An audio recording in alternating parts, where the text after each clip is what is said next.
A nossa celebração no dia 2 de novembro não se reveste de um caráter de tristeza, sim de um caráter de saudade. Hoje, com certeza, para nós é um dia saudoso, porque nos vem à mente e no coração tantas pessoas que passaram pela nossa vida, que deixaram o seu legado e que partiram deste mundo, fazendo-nos recordar que aquilo que diz São Paulo quando escreve à comunidade de Roma: quer morramos, quer vivamos, pertencemos ao Senhor. A morte é com certeza um sinal, eu diria até um sacramental da nossa impotência humana, da nossa fragilidade humana, que nos faz olhar para Deus. Portanto, estes nossos irmãos que nos antecedem no caminho da morte, nos ensinam também a viver bem a vida. A primeira forma de preparar o nosso coração para a morte é viver bem a vida. Como disseram, como descreveram os franciscanos a respeito do trânsito, da passagem de São Francisco para a morte. Eles dizem que São Francisco adormeceu como quem dorme após um dia cansativo. Ou seja, entregou-se à morte com serenidade, porque viveu em Deus. E assim, quando nós vamos descobrindo a presença de Deus, a importância de Deus, a fé, a vida de fraternidade, nós vamos vivendo uma vida qualificada que nos prepara também para a morte. E o que escutamos hoje neste Evangelho, à luz também tanto da primeira leitura de Jó, quanto da segunda leitura da carta aos Coríntios, é justamente isso. Deus tem as chaves da morte, está lá no Apocalipse. Deus tem as chaves, Ele é maior do que a morte. Mas este Evangelho, ele nos traz algumas informações interessantes, que nos ajudam a lidar também humanamente com a realidade da morte, na perspectiva da fé. Primeira coisa, quem é que morreu neste Evangelho? Que Marta, a irmã deste alguém, Lázaro. Lázaro é um amigo de Jesus, um amigo próximo, da intimidade. Betânia, a casa de Marta, Maria e Lázaro, ficava a uns 5, 4 quilômetros de Jerusalém, era um refúgio onde Jesus estava sempre. Lázaro fica doente, alguém vai dizer a Jesus: aquele que amas está enfermo. E quando Jesus chegou lá, ele já tinha morrido. Os amigos de Jesus morrem. Então, quando nós olhamos para uma pessoa que morre, às vezes depois de uma vida longa, mas também aqueles que morrem segundo os nossos critérios precocemente, nós temos a tendência de pensar, atribuir isto a um desamparo de Deus. Morreu porque Deus abandonou. E a morte de Lázaro é, portanto, a recordação que os amigos de Jesus morrem. E se às vezes nos causa certa revolta, porque aquelas pessoas que amamos morreram, recordem-se vocês que Deus amou muito mais este alguém do que você. O Cristo deu a vida por esta pessoa que às vezes nós julgamos ter sido abandonadas por Deus pela realidade da morte. Deus amou a ponto de dar a vida por este alguém na cruz. Portanto, a morte não pode ser entendida como abandono de Deus, ainda que às vezes ela tenha acontecido em circunstâncias dolorosas e dramáticas. A morte é consequência do pecado, mas Deus nos concede a vida que supera a morte. Então a morte, para Deus, é um repouso de quem dorme para este mundo e acorda para uma nova realidade que Jesus em São João chama de vida eterna, várias vezes, vida eterna, que é a vida unida a Deus neste mundo e plenamente unida a Ele após a morte. Obviamente que nós vamos dizer que todas as pessoas morrerão e se apresentarão diante de Deus para ir para o céu? Obviamente que nós não vamos dizer isto. Apesar da igreja não dizer quem esteja no inferno, nós acreditamos na existência do inferno, nessas três realidades que sucedem à morte, que antigamente chamavam-se novíssimos. O que é? Morte, juízo, inferno, purgatório ou paraíso.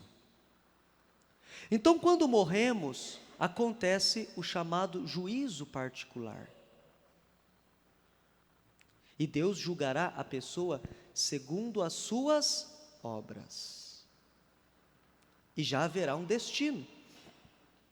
Quem se obstinou completamente, deliberadamente contra Deus, fechou a sua vida para Deus.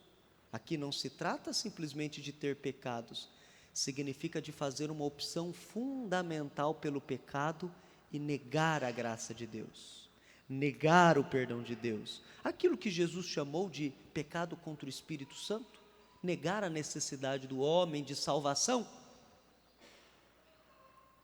de redenção através do Espírito.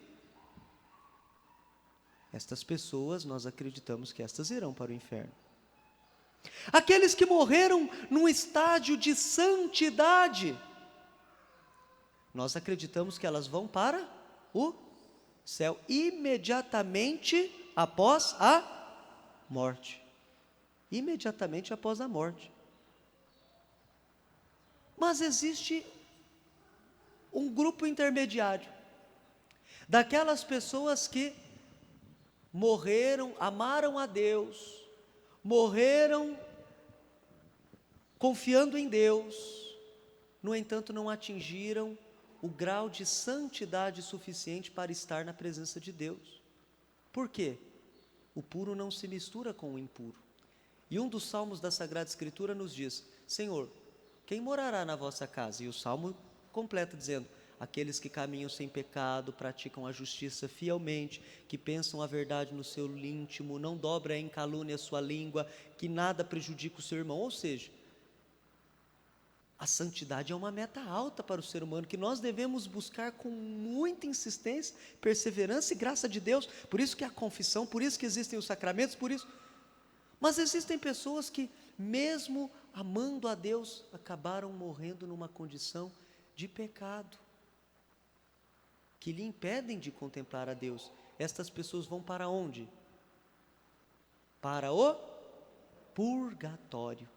O purgatório, a palavra purgatório não está diretamente presente na Bíblia, mas ela está implicitamente presente na Bíblia quando Jesus faz referência daqueles que cometeram pecados e que não sairão da condição de castigo até que tenham pago o último centavo. Ou seja, Jesus fala que há também um espaço de purificação após a morte.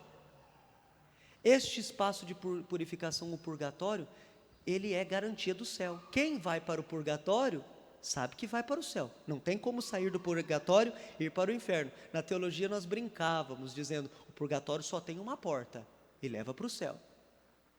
O purgatório é um sinal da infinita misericórdia de Deus, que sabe que somos fracos. E portanto as nossas orações, elas servem para ajudar que aquelas almas que foram para o purgatório possam contemplar mais rapidamente a face de Deus. Então, quem foi para o inferno não adianta mais as nossas orações. Quem foi para o céu não precisa das nossas orações. E a solenidade de Todos os Santos, que nós vamos recordar, celebramos no calendário ontem, mas liturgicamente no Brasil é transferida para o domingo, portanto vamos começar a celebrar a partir da tarde de hoje, primeiras vésperas.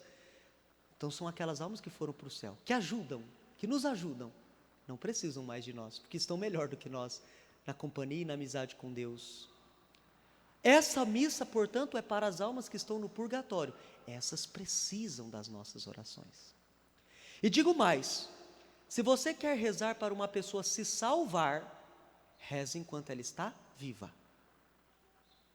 Porque muitas vezes nós nos iludimos que uma pessoa que voltou totalmente as costas para Deus, serão as nossas orações depois da morte que a salvarão. Não, não nos confundamos. Se você quer rezar para que uma pessoa se salve, reze enquanto ela está viva para que se converta.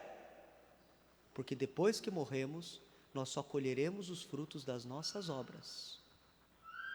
Portanto, esta oração não é para salvar ninguém, é para ajudar aquelas que já foram salvas e estão no purgatório, para que elas possam mais brevemente estar na presença de Deus.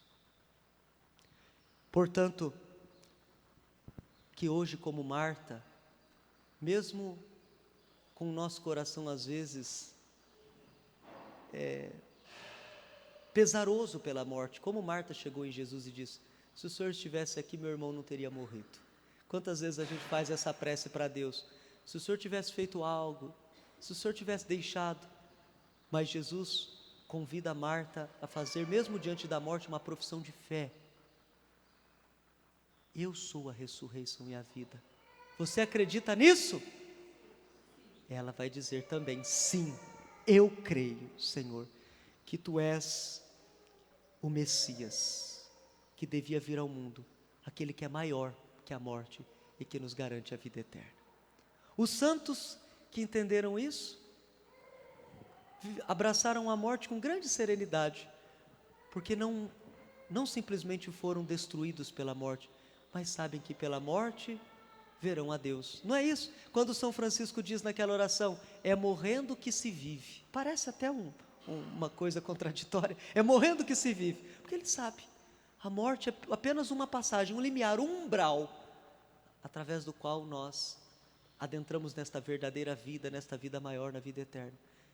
Por isso que ele chamava a morte de irmã, aquela que está acompanhando o ser humano e que um dia nos abraçará, para que através dela nós encontremos a Deus. Também Santa Teresinha disse: eu não morro, eu entro na vida. Quando estava para morrer, sentindo que suas forças se enfraqueciam, mas a sua alma se encorajava para o encontro com Deus. Eu não morro, eu entro na vida.